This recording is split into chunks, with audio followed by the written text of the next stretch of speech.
Okay, we're putting on the ARB awning on the side.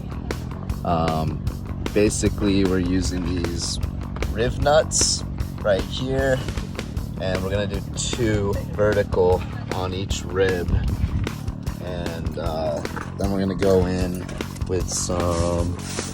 We have these 6mm by 20mm that fit it, but they're too short. If we add the awning, we actually have to drill through the back of the awning in a place where it's thicker, so we need we're going to use 30mm length to go in and a couple 40s. So that's the plan. We'll show you as we keep moving.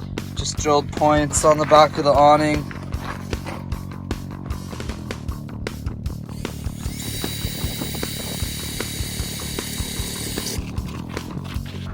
Going into the pilot holes with 1/4 inch, then we're going up to 3/8.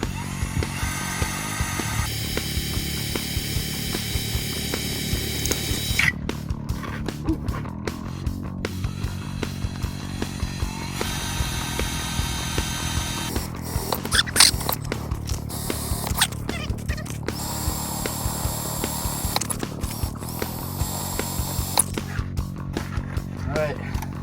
6 giant holes inside, minus this one. I added that yesterday. This looks a little not as round as I want it, but I think it will do. It should fit them. This one too, but we're gonna do it. Here are 6 rivnuts all set up. We just got them in. Now we're gonna go. I've already drilled the holes through the back of the awning, and we just need to expand some of the pilot holes a little more. We should be good. All right, with the help of Matt here, we were able to accomplish getting the awning on. So I'm gonna pull it out for the first time and check it out.